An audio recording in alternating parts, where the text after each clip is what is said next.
Hey, everybody, welcome to Ask Strong Towns Anything. This is a feature of our Strong Towns membership that we provide with our members, and it is made best by members participating in asking questions and learning about what's going on in their communities, but also sharing.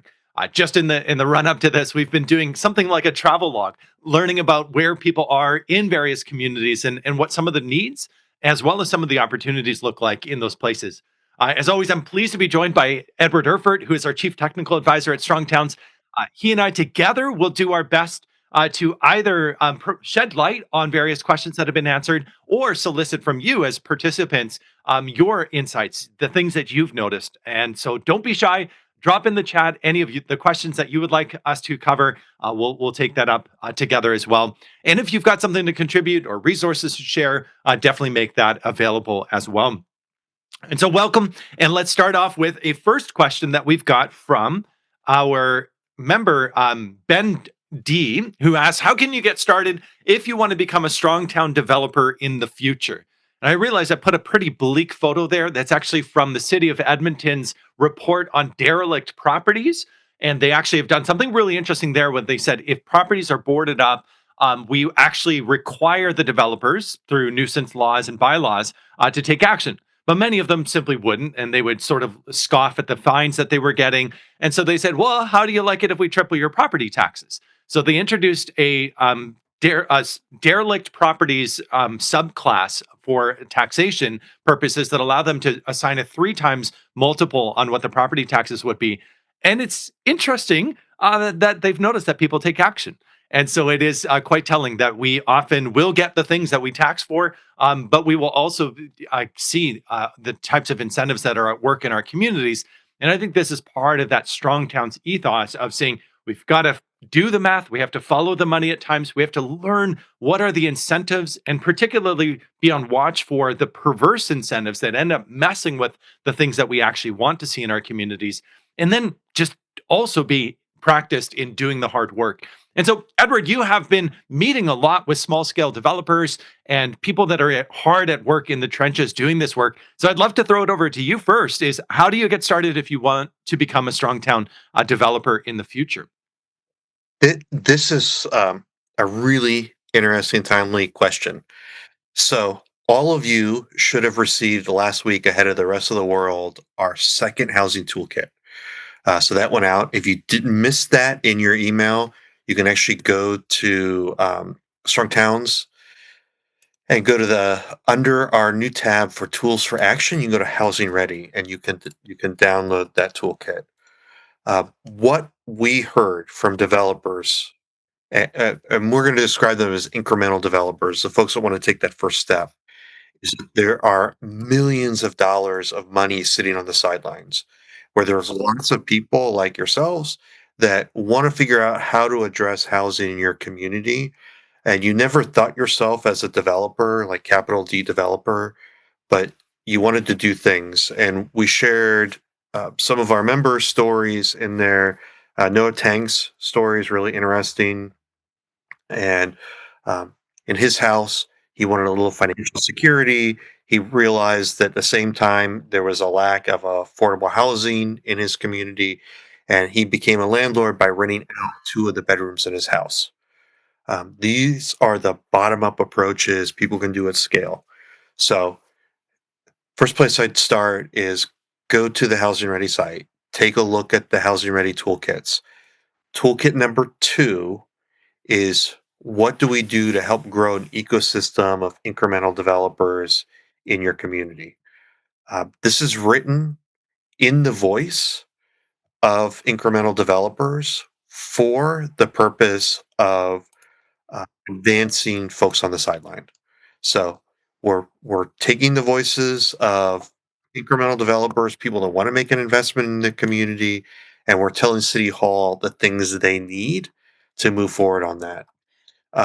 And what we were finding as we started to talk to folks out there is that a lot of our cities needed to do things to make things less complicated, make things less uncertain, and to break through all of that mistrust. At the very end of that report, so you can read that, you can share it with City Hall, you can see how your City Hall matches up to that if you want to do development. And at the end of it, we talk about how you can start and what other cities are doing. The best thing I could recommend is to share your idea that you're interested in making an investment in your community with others, because you need to start finding other people in your community with a little more experience and the same sort of um, passion you have about your place. So the other experience may come from somebody that actually built something. It may come from somebody that is in one of the skilled trades, like a plumber or electrician. It may be somebody at the bank. Maybe there's a code whisperer in your community that said, "Oh, did you know under the 59 code, there's this one clause that would allow you to do these things?" Um, we had lots of partners that we talked to through all of those. Incremental Development Alliance is an incredible resource. There's a collection, they've got a little membership piece, they have a Slack channel for people to share ideas on, and they do boot camps, both in person and virtually. If you want to learn the nuts and bolts of that, they were kind enough to work with Strong Towns to provide on our academy an introduction to all of that incremental development work. I'll drop a link in the channel here. So if you want to go kind of see a high level version of their boot camp and learn the basics about what development is, that's on our website. It's completely free to take that course. You can also go to InkDev's website and you can learn more about their what they do. The other group out there that is doing a lot of great work on training, and anybody that's in Wisconsin, ARP has brought in Neighborhood Evolution to do trainings throughout the entire state of Wisconsin. So it's completely free if you're in Wisconsin to participate in the 12 steps of placemaking. If you want to do it on your own, there's a paid course that is on our site at strongtowns.org. On the academy, you can do, but you can go out there and see what Neighborhood Evolution is doing. They have a 12-step program to go through from start to finish of what it means to be that kind of first scale developer. This is done by a lot of experts that have gone through all of those small scale projects. They have great stories. The way their program works is either you join up and you become part of their group and you get that mentorship, or your community has brought them in, or like in Wisconsin, AARP has brought them in, and every month they have a meeting with individuals. It's kind of like following the AA program. Each month, somebody in the community takes on the leadership role to facilitate the meeting. And you talk about what are the struggles, what are the things you're working on. And in their 12 steps, you'll say, "Oh, I'm having this tenant problem." And they'll say, "Oh, well, that's step 8. Uh, to prevent that, what did you do at step 3?" Because we talk about how to prevent that. And I'm like, "Oh, what do you mean step 3? I didn't think I needed that. I moved forward." So now you can go back and talk about those pieces. So there's lots of ways to explore that. Like going out there, build your ecosystem around yourself. Find the people around you that are interested in these things. What we're hearing on the ground is there are way more people that are excited about doing this. There's lots of money sitting on the sidelines. There's lots of property out there ready to do these things.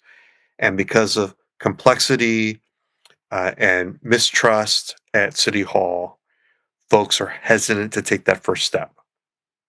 And with these tools are out there, you can really help through that. Um, so yeah, Devin, you took that boot camp course. I don't. Are there other insights you want to share in what you got out of that? I know Kip's part of this. He's also really active with InkDev.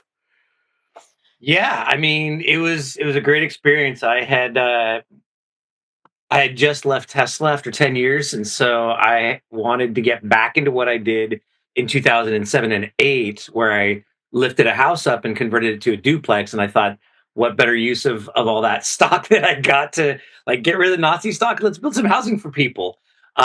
So the Ink Dev, it was a 1 day. I think it was like 9 a.m. to 5 p.m. There was a lot of information, a lot of networking. The city was involved. We had senior planners, we had senior people from the building department from the city there.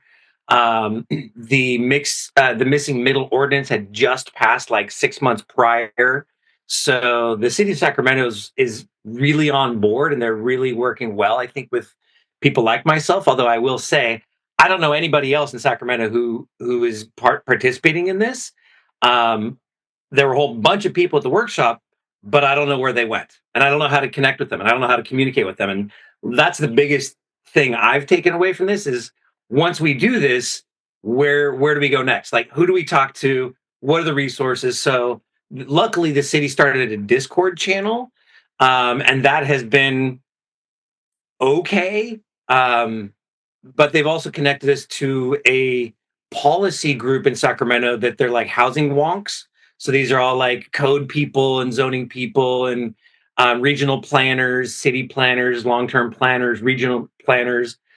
So it's getting there. I've just been struggling on finding the right people to help me in the right way. What Let me give you a tool that we have out there because I know Kip has picked on us a couple of times because he's really active in our local conversation program. Our local conversation program is it one of the tools that we can help people on the ground have action. It's not going to teach you how to build stuff. It's not going to teach you how to do the best development project. But what it is a framework to help find people in your community that are thinking like you and learn together. And um, we have a whole team of staff here that teach people how to do that, how to have those meetings, how to get people to a location, how to pick the best coffee shop, bar, or city hall building to meet in for those things, and then how to communicate that. And a lot of our local conversations start with folks trying to figure something out locally. So that's a tool. If you've already got some people together, Mhm. we have resources we can provide to help provide that framework. Okay. Yeah, I Like, mean, I already have 2 projects identified. I'm hoping to get my first building permit in the next 2 weeks. I'm meeting with a Sacramento Bee reporter in a week and a half who wants to do a follow-up on the whole incremental developmental workshop that we did and what it is to be a small developer. So, there is support and momentum in my city. I just it's a personal thing, like, I need to figure out who to talk to and how to keep the momentum going and get more people involved so we have more of a groundswell of small developers. yeah, and we've seen cities all across. We pulled some of these ideas from them. Um, in Bentonville, they do twice a year a developer forum. It's really more of a roundtable. So instead of staff just telling you what's happening in the world, they created it in a more casual environment. All the tables around. They put things on the table for people to talk about. City staff get up and they spend a couple of minutes of introductions and then what's happening in the world. And then they go and disperse themselves on the table and work with the development community. That's one way that they started to do that. Yeah, we've Uh, had 2 events like that since March. I just think it needs to happen more often, but that's just me. yeah, and that's the feedback you have to give to city staff and your elected We officials have. that that's beneficial. Make that happen. Yeah.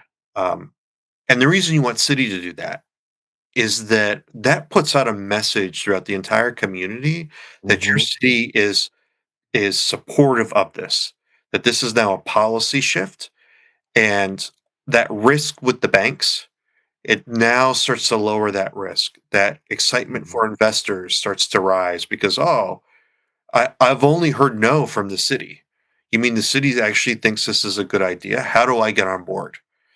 And so that type of thing. And I know with staff over, way that staff turns over in cities, I know that all the pushback they get, public is not the thing that every public sector employee likes to get involved with, but True. just reinforcing that and keeping it simple. It's like, can the city give us a space? We'll get a local business to give us coffee. Let us hang out for a couple hours or an hour or two, whatever it is. We'll put Mhm. it at a time that's available for everybody. As long as staff makes a commitment to be there, Mhm. we'll be in a cordial environment to talk through that stuff. Yep. One of the best events they did was at a brewery, so that worked out really well. Yeah, pick your poison of your town. Uh, Yep, Find exactly. the local conversations. I know where I'm at in different parts of the country based off of where their meetups are. Yeah. So it's either at a really nice restaurant or a really cool bar or the really cool coffee shop. Mhm. It's whatever whatever your piece is. Um, I find getting it out. It's good if it's in City Hall under the umbrella, if it's formalized. Getting it out in the community. I hear so many stories about our local conversations meeting in a location, and all of a sudden there's a handful of people working at this restaurant wondering why you're meeting. Hmm. And it just starts a really great conversation. Yeah. And I could tell you a brewery or a restaurant or coffee shop, when you bring 10 or 15 people in to support their business, that means a lot to them. Yeah. They start talking about, oh, yeah, that group that came in that did this thing, uh, that really lines everybody up and builds that community forward. So, I was at the meetup for Strongtown San Antonio, and we had to share the brewery space with a bonsai club.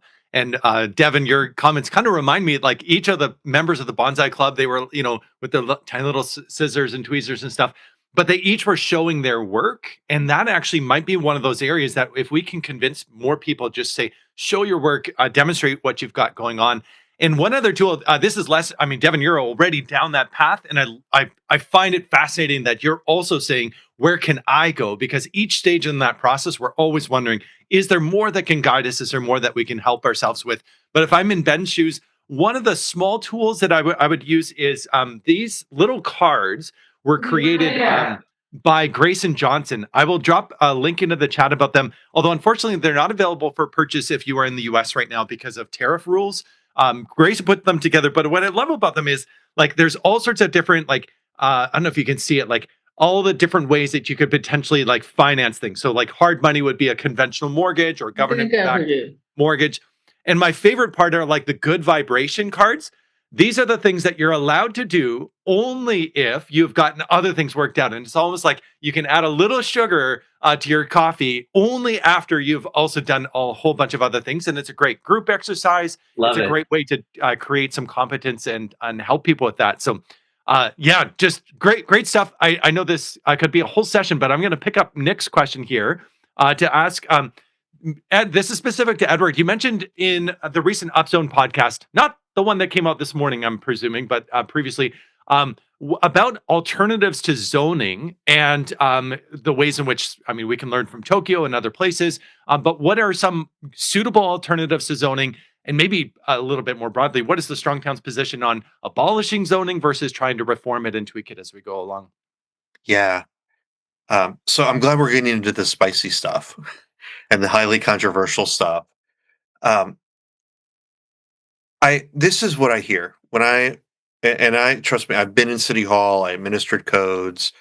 I was a big fan of form-based codes as the alternative to zoning, or alternative to the Euclidean zoning.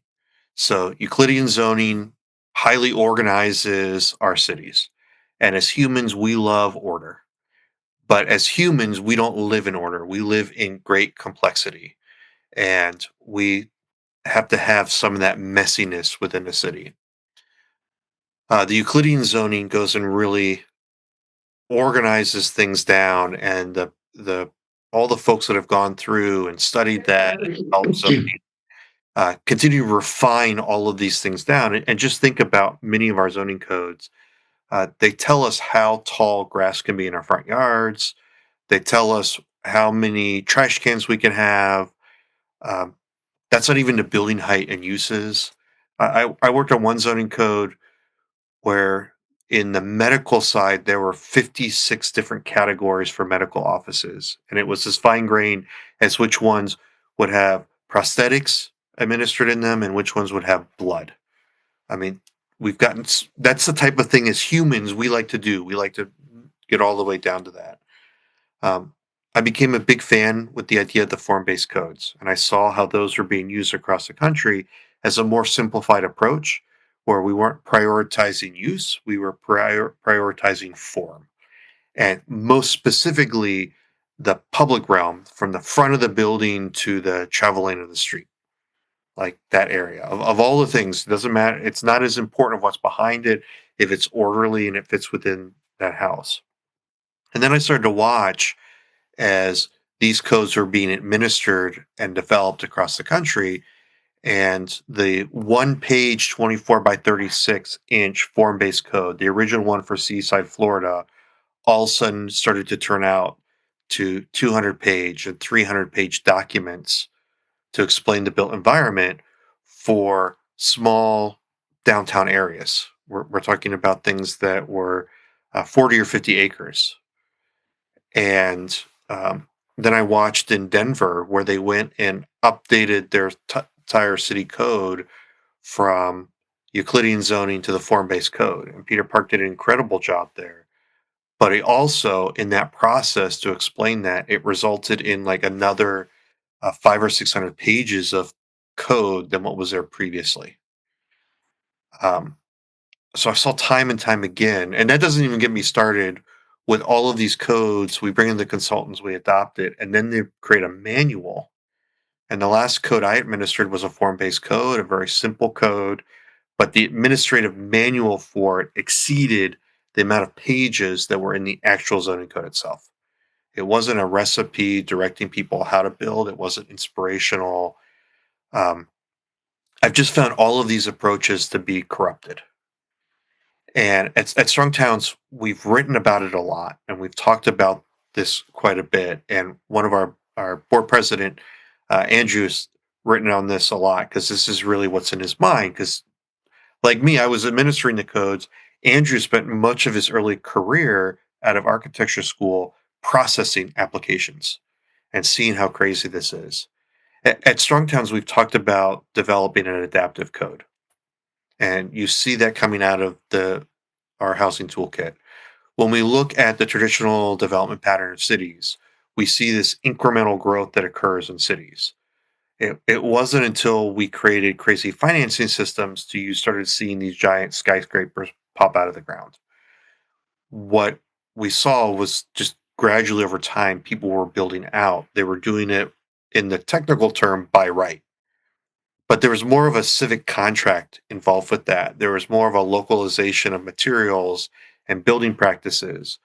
Um, my great grandparents weren't battling over architectural styles, they were battling over functionality and where the barn was going to go in relation to the wind for the neighboring house. It was a different approach of thinking through these things. So when we talk about the adaptive code, what if we just went to something so simple to say that if you would allow the next increment of development by right? That's what we talk a lot about at Strong Towns because no city should see radical change, but no city should be exempt from change. So, what is that next increment? If your neighborhood is coded or built all at one story, the next increment logically would be two stories. Maybe you're a radical city and you figured out a new building technique, and three is your piece. That's the next step. Uh, how do we allow that? Or I'd go to lots of cities and I would see those basement apartments, or I'd see the rear garages. I'm fascinated with the English land plans in places like Pennsylvania and Virginia that are narrow, skinny lots. In Pennsylvania, if you look at the urban form of a lot of cities, what used to be an alleyway is now a street because the lots were over 200 feet deep. So they now become more of this American Jeffersonian block structure. And gradually, those cities, what used to be stables, are now new houses on a new street frontage, but they were on an alleyway at the time when they were first built. Because these are homes you had to build out um, all your agriculture, and you had to have places to store all of your vehicles, which were horses and donkeys and ox and those sorts of things. So when I look at zoning, I've just seen how it's been so corrupted in this process, and a lot of well-intentioned things come out. I also, coming out of the architecture world, I've seen a lot of I architects. There are a lot of I planners. I will develop this code so I can control the behavior of people. I will do these certain things in the code so people can't do bad things. And that leads to lots of unintended consequences. And we know what happens. We adopt a code, we go through so much brain damage, nobody ever wants to open it up and work through those pieces. Or when we want to do a code, we have to do it all in once. like a once in a lifetime rewriting of the code. We're going to go a completely different direction. We're not going to do things like Norman, Oklahoma's done, where we just change one word at a time.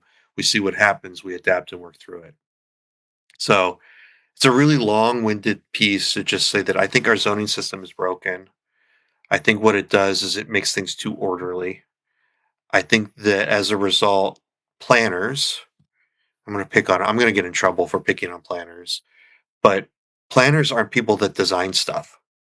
Planners are administrators of words and colors on a map, which is going to offend a lot of folks. And let me just like explain that in that type of stuff, a lot of those well-intentioned alignments result in unintended consequences. And their response is to build a better mousetrap, is to write another chapter, it's to layer things on, which is just not a natural approach to humans. Um, so that's where, like, as I go through those things, there's nowhere I can point you and say like, oh, here's the place that you can, the city that's doing that, or the thought process that's there, or the cities in Texas that don't have zoning and they're better off. That's not what I'm saying. I just think that the approach that we're going through this, we're trying to do things that are not typical human behaviors. We're so used to it now because we've enough generations have been in it, we've kind of grown up into it. And then we've empowered professionals to tell us that even though it doesn't feel right, even though it's overly complicated, even though it takes years to do, and we get public input, but we can't respond to it, we'll do it better. For me, it's just a really broken system. Yeah. And So, I have a pop quiz for you all. If I were to show you my city's 1958 zoning bylaw that they first brought in and my current city's zoning bylaw, which of the two is larger and more detailed and more specific? Nolan Gray made that point. He said, when you go back and read the original versions of like the zoning bylaws that were copied and pasted in all of these other communities, he said, in many ways, it was the beginning of the problem, but they were not actually creating all of the things that hamstring us that, create the distinction between like, is it a capillary or a vein that you're working on, in which case you better apply for a use distinction. That is like some of the madness that we've created. And I've often referenced the fact of like sitting across the table from our director of planning saying, Marcy, we have a specific zone in our residential subcategory of low density residences that is for coach houses. I said, we can copy and paste that into all of the other ones and then just see what happens. And it was if I was just like taking a sledgehammer to everything that they had so preciously put together. And this is where, strong towns, one of our core sort of philosophical principles that I think undergirds a lot of what we're doing is that you make very different decisions when you have skin in the game versus when you don't. And this comes back to that earlier question of small scale developers and trying to get an opportunity to get started and the trouble that can happen when, so I think some people took a little umbrance to Chris Arnott saying, hey, all you all are just doing Sim City, like city building. But there can be this like hand of God sort of way of creating the exact conditions in which life is set to thrive, even though if you tried to do that in the lab, you would discover, oh, we actually need to allow a little, a lot more messiness, a lot more sort of like, I don't actually know what the precise ratio to give that plant is, but I'm just going to make sure it's got water, it's got sunlight, it's got air, and we'll see if it will flourish. And we've lost that ability in a lot of our cities. So I like that piece from Nolan in the podcast that he did with Kevin Klinkenberg, just to commend that as well. We'll take one more pre-submitted question and then open it up as well. Look at this, Edward. We're on our third question. We're being so efficient. This is amazing. Um, what do you do in situations where you live in a city that makes sidewalk maintenance the homeowner's responsibility and most residents can't afford to fix their sidewalk? So certainly there is the question of who should shovel the sidewalk, but this is actually taking it a step further, no pun intended, and laying the obligation on city residents to keep up their portion of the sidewalk. And what are some ways around that? What are some features of that? But then what do you do in that situation when I think that is one of those things that can lead to a pretty degraded sidewalk experience? But then I've also been on sidewalks that are maintained and ostensibly kept up by the cities, and they're in worse condition. So it's a little bit of how bad do you want your poison to be, and from which source do you want it to come? Is the negative way of saying, is there a good way for this to happen? this is tough, and I think the person that submitted this was from Texas, so this might be a Texas thing. So Kelsey, if there's some insight to that, we have this in West Virginia. This is also in West Virginia where the sidewalk, the public sidewalk in front of everybody's home, that's in the public right of way, by state statute, is the responsibility of the adjacent property owner to upkeep and maintain. So even though the state highway department may come in and build a sidewalk, even though the city may do that, or your developer of your subdivision may put that in, the snow removal, the maintenance of it, the trimming of the grass is all the adjacent property owners. Um, and in our community, I'm in a really, really old community. So the Washingtons laid it out in colonial time. And sometime in history, sidewalks were added in. And over time, and those have broken down, and trees have grown, and roots have come up, and people have gone. They've used every material you could imagine for those sidewalks. And the city's like, okay, property owners, you're responsible for it. So here's your code enforcement citation because you have a sidewalk that's coming out of the ground. Oh, and by the way, you are also in an area where you have a driveway apron and stormwater pipes and utility stuff you have to deal with. And when we get to the intersection, don't forget your ADA truncated dome to meet all the ProAg accessibility requirements. Um, this leads to a lot of political angst in a community. And then the other piece that we see with that, just functionality. Um, where I'm at, it's really hard to find contractors. Like there's enough work in the world for concrete and asphalt and all the things that when you'd want to do a little sidewalk, and even if it's $1,000 job, it was half a truck of concrete. They don't want to come there because they're going to be at scale somewhere else, and they know they're going to get paid, and that's going to lead to the next job. Maybe they'll get your neighbors to come, but it's not efficient for them to do that work for you. So even though you would go out and ask for lots of bids, you wouldn't get it. Um, so in our city, we've had to kind of think through that, and I don't think we've come up with anything worthwhile on it. In the previous city I worked in, with those struggles, we tried to develop a strategy that we could build efficiency and find some buy-in from residents to deal with the infrastructure that needed to be fixed. And that involved us first identifying where the area of most need was and where we were going to focus. Um, we accepted, well, we had to go to city council and say, look, we need some funding for this. And then we also had to go to our staff in public works and say, hey, who on the public works team wants to learn how to do concrete work and sidewalks? So we found ways to pour sidewalks really cheaply because we could put our labor that was already plugged into it.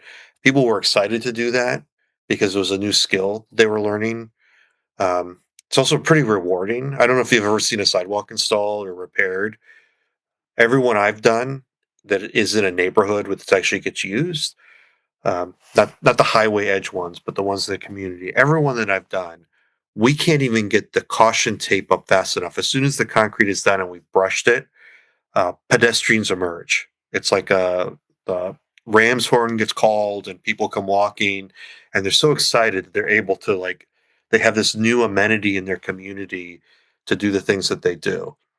So if I'm thinking about public works projects, that's something highly rewarding to folks. We built something that's people praise and use in our community.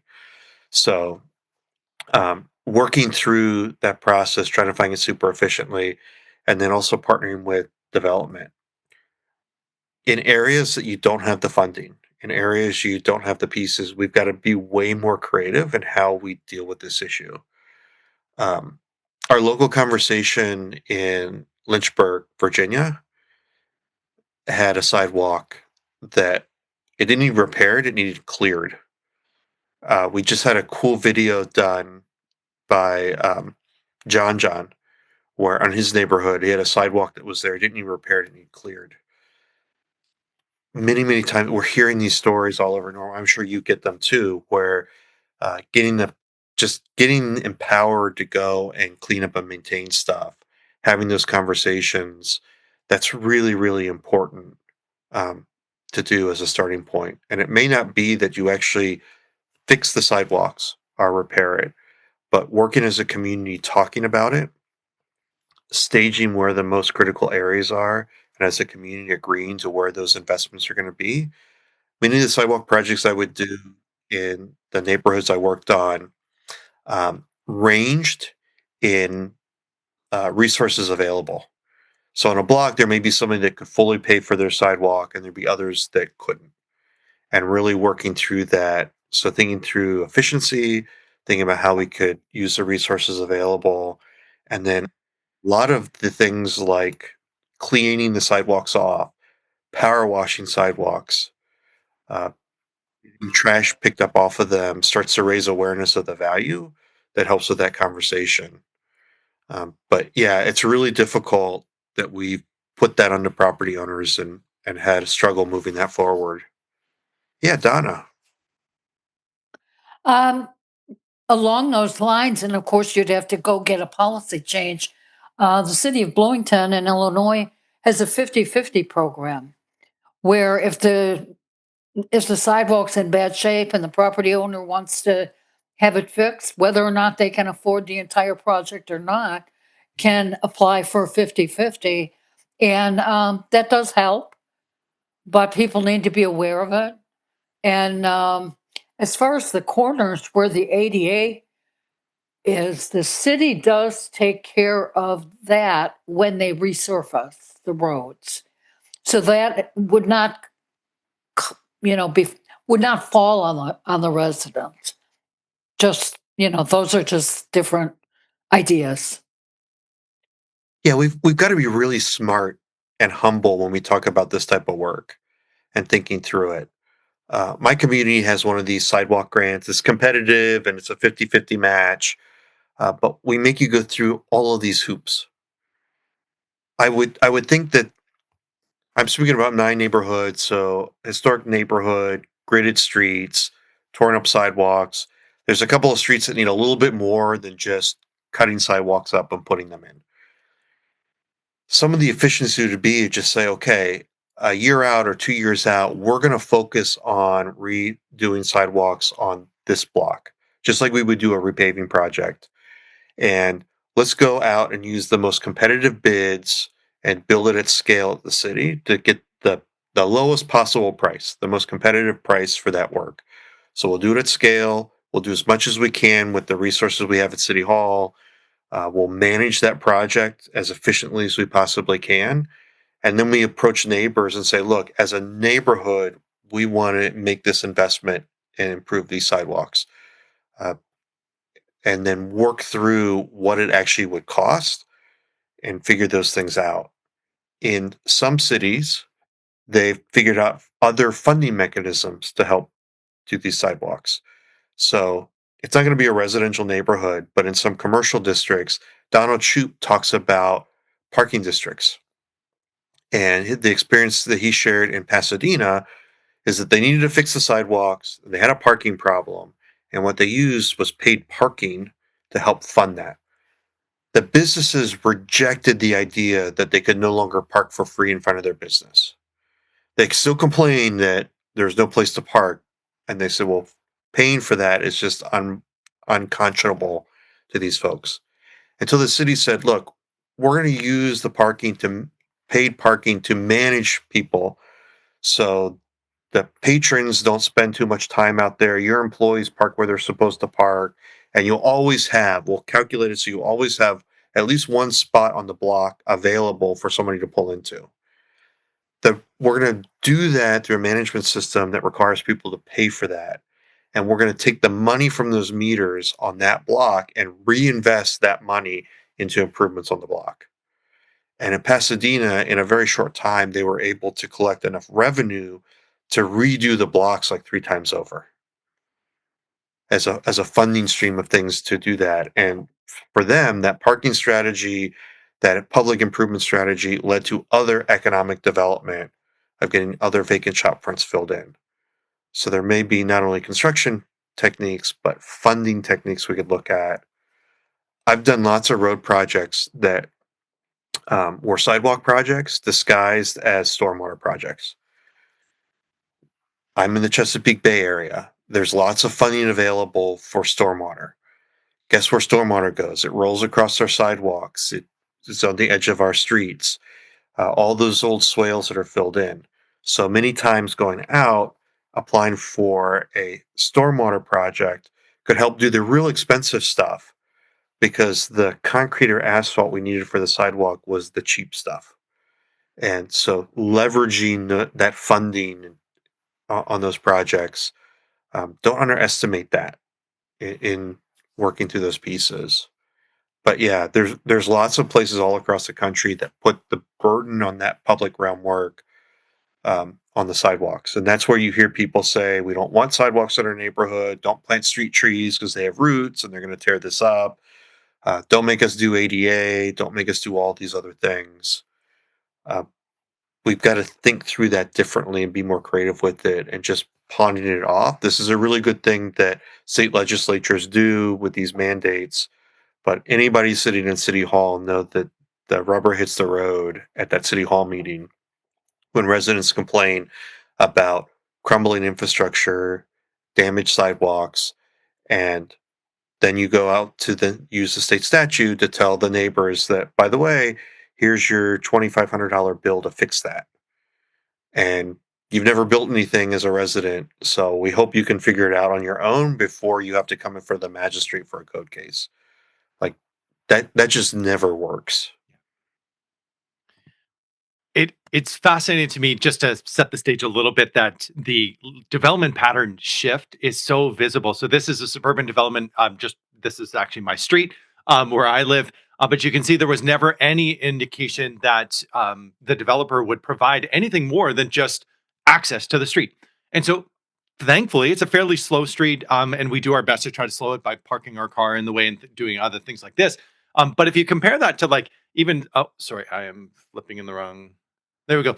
So this is in Winnipeg. There you can see like one side of the street having that sidewalk. But this is publicly maintained. You can see they're starting to do those improvements. But the lack of density, or the lack of any kind of ongoing activity in these sites, makes it a lot harder. Whereas here you can see, they've got it on both sides. They've got a great buffer of mature street trees. Like, and I'm like, this is 1920s, where this was just the standard. And then we began to shift our standards and we said, no, maybe this is better. And then it was like, well, there's not enough money in the pickle jar for this. So why don't we do this? And the consequence is that we've really made it difficult to even bring those in. And my concern too, on the one hand, sidewalks are really good, but we've been handing them out like cookies to established neighborhoods. And yet we're simultaneously telling, in our city, that is, we have public works renewal projects. We're spending millions of dollars to install sidewalks and bury ditches in existing neighborhoods that are actually less dense than this, and simultaneously protecting them in our bylaws so that no more changes can be happening there. So they're getting greater public access to infrastructure without any corresponding increase in the amount that they would be generating on a per acre basis. And the result is, I don't know why we are doing it for them. And it's largely to curry political favor is the reason why, is the cynic in me, but also I do see it in just the sense of like the squeaky wheel getting a fresh sidewalk. But out of it, I do think that we have this challenge of trying to figure out what are the limits of saying, like, oh, if we all just do our part, we will keep these things up. We see this with street trees. Watering street trees. I was having a chat with our urban forester at a kids event that was going on. That's what strong townspeople do. And he was like, you don't understand. Like, we can go around and try to water all these trees, but it's best when homeowners do it. However, we noticed that watering of street trees that are publicly owned but privately kept up, he said, varies dramatically by income level. It could just be a proxy. Which of the trees that got watered, they tend to be the ones where there are higher income individuals there, because they might have spare time for it. They may not be so conscious of whether their water meter is running. And it's interesting that, like, whenever we crowdsource the obligation to keep up our things, it makes a big difference. Now, if we do it as a pure community service thing, like the Shovel Brigade in Albany, where they were just like, we need to make our downtown streets safe and accessible, so we will shovel it if no one else will. That's a different approach and tactic. And so, to pick up on the original question, I think it, obviously does vary by by area. But it is telling that as our development pattern shifted, and we said, "Oh, let's just continue to go more and more horizontal, continue to expand." The recognition was we actually lack the economic productivity from our pattern now to even do simple things like having sidewalks that the public will keep up in our places. So if you've ever walked on a bad, the other thing I will also say is Chuck in his transportation course does distinguish. He says, whenever you can, make your streets slow because most slow streets don't even require separated sidewalks. They don't require some of those tools that you have. But one of the challenges is that getting to designation of a slow street is not just putting a sign up. Jake, if you're still here, can you share what is separation from trees from the street or from the utility corridor? Like all of these standards can simultaneously conspire to make the road look a lot less like if I pull up the image here in my this is a street that is actually going to slow you down. But Jake and Blair, you said that you've got standards that find this to be rather objectionable. Do you want to share a little bit about that? Sure, yeah. I was trying to plant a tree in front of my yard, and I wanted to plant it in the right of way between the sidewalk and the curb. It's like 15 feet, 14 feet, something like that. It's plenty of space. But when I went to City Hall, I figured I probably needed a permit. So I went in for the permit, and it wasn't enough space. And I was like, how is that possible? Because when I read the standards they had on their website, those were from the 80s. Apparently, they changed them like 20 years ago or something to where they just made a blanket. Usually, it was like the old ones were like if it was a small tree, it had to be 2 or 3 feet from a sidewalk or curb. Medium tree, a little bit more. But they just made a blanket policy of every tree has to be 6 feet from a sidewalk and 10 feet from a curb. And so when you have a curb and a sidewalk, those two stack. It'd be 16 feet. So yeah, in my city, there's at least for the last 20 years, there's been no trees planted in that right of way anywhere where there's less than 16 feet. So which is pretty excessive. So trying to get that changed, it's been extremely slow. Yeah. But it reinforces the challenge like we've done this to ourselves, and which does mean that we can get out of this, but it definitely makes things more challenging. All right, I've got a first timers challenge. What's your question today? If you brought one in your back pocket or something has stirred. Yeah, Daniel, jump in. Sure. One thing I've been really trying to think about is, accessing some different size lots. And I'm just curious on folks' strategy to unlock some of those big side yards in their community or, just there's a lot of big lots that people think are, uh, they don't view them as vacant, but they could very easily be split off and have other homes. So I have some ideas, but I'm curious on strategies to kind of unlocking if anybody's seen success. Edward? Um, I just had Rebecca kick on our locomotive session, and one of the things she shared with me that I thought was really interesting. So in Kalamazoo, Michigan, they did the pre-approved building plan piece, and they had two struggles when she first laid that out because in downtown Kalamazoo, the plat didn't match the zoning code. Like the lots are 40 feet wide. They've been platted that since the beginning of the town founding, but the zoning said your minimum lots had to be like 60 feet. So everything was non-conforming. She got over that hurdle, and when she laid the plans on, then it was the side setbacks. And the zoning department said, well, we need like 15-foot or 10-foot side setbacks. So now on a 40-foot lot, you carve that in, and you have this little tiny skinny house with all this space. So the house becomes thinner than the space between buildings. And the planners, because they were all hung up on their zoning, they're like, well, we don't know any other cities that do less. And she, well, who else looks at setbacks? And she said, well, the fire marshal does. So they brought the fire marshal in. And if you've ever experienced fire marshals, they are in uniforms and badges, and they are, firefighters. They're these civic institutions that can do no wrong. And they asked the firefighter, like the fire marshal, what are your setback requirements? And with great certainty and that deep voice said, well, we need at least 10 feet between buildings, so we have to have 5-foot side setbacks.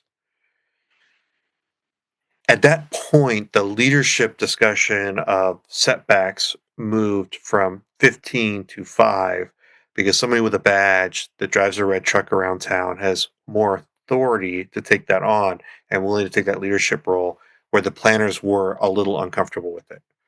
So that's one approach. Another approach, and just my personal experience, and I've written about it a couple of times, but actually draw what's possible. So when you go through many towns, when you see historically over time, people start with that starter home, and at some point they add an addition. Historically, that has occurred in the kind of the building booms of the 60s and 70s.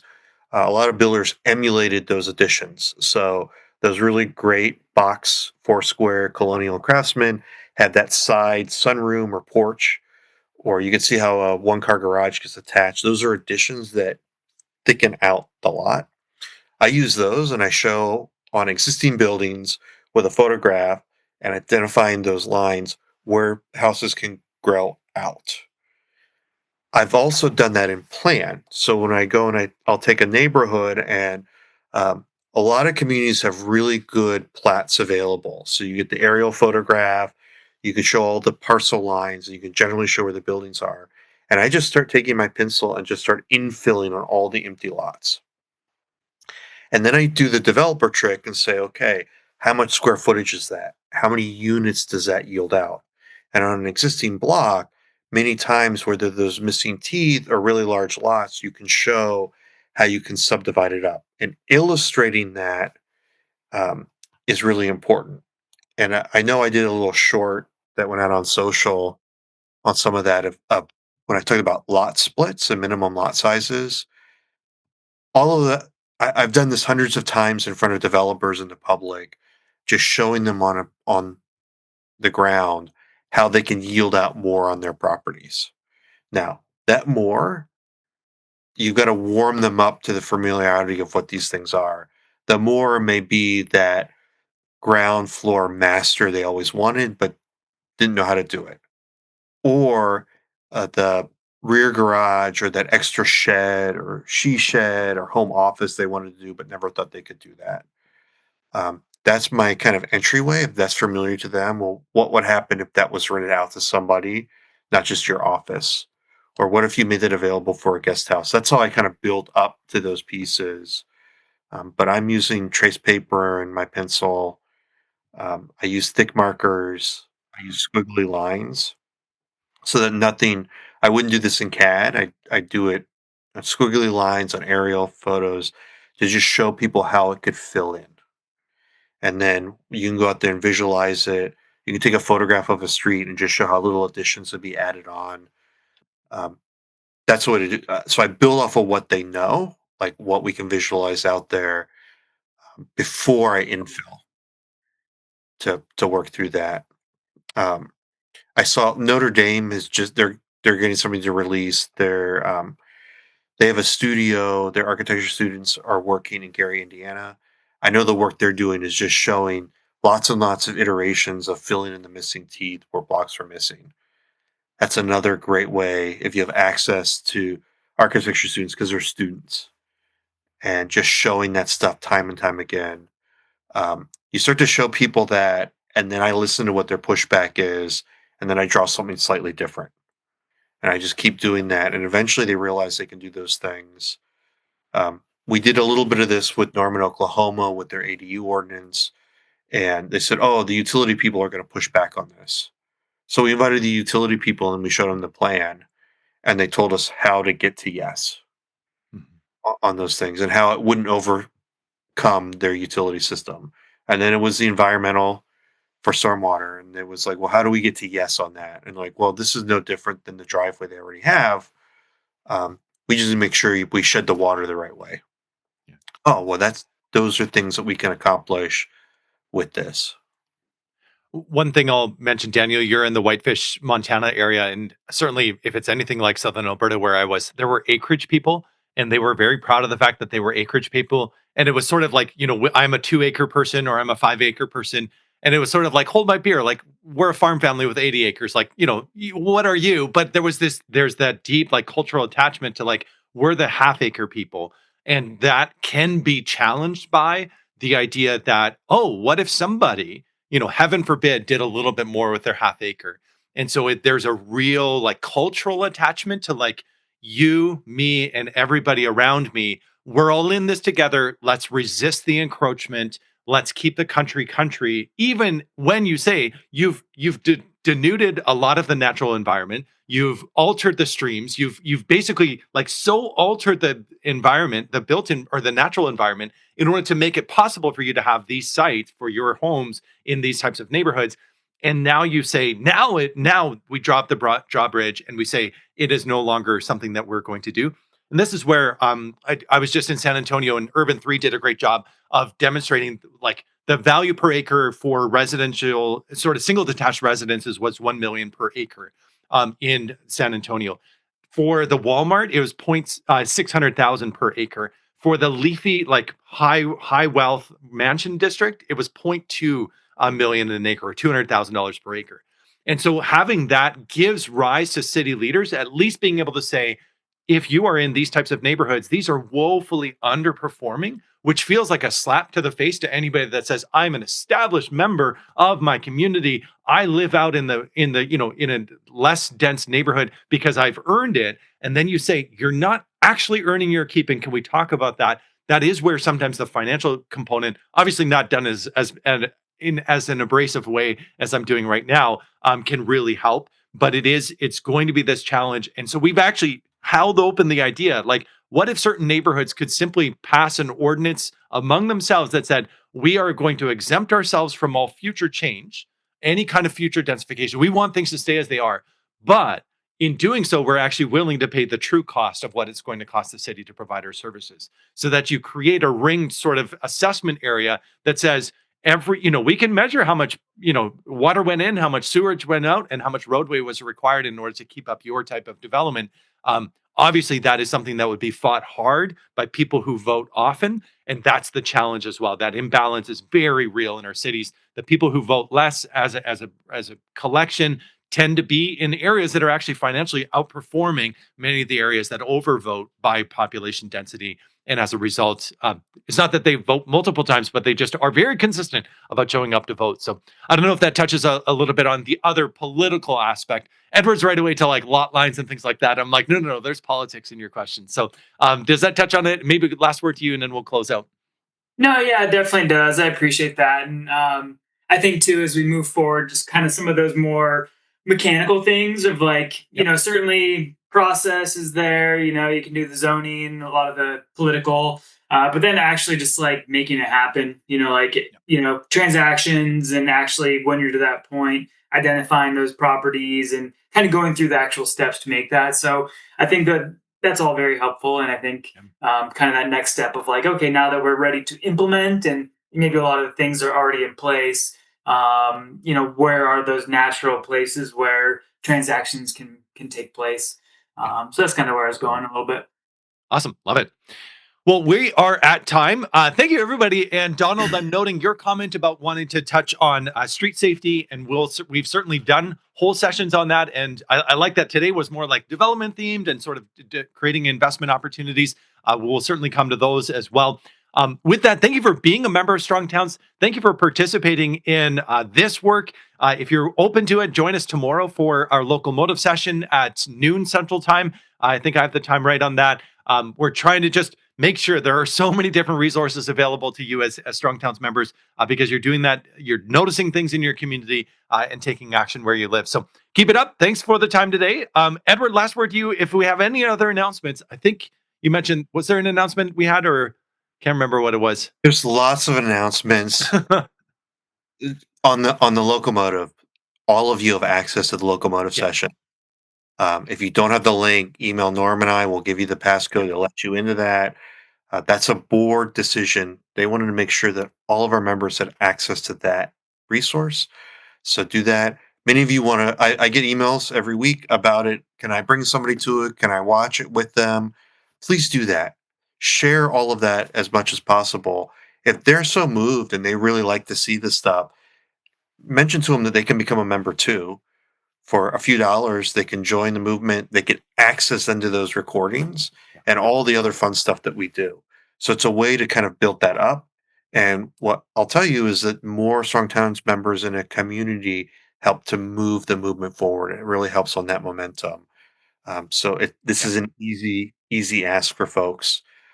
We're also working. Housing Toolkit is went out to the entire world publicly on Monday, so all 7,000 of our members got it a week early to review it. If you have questions about that, let us know.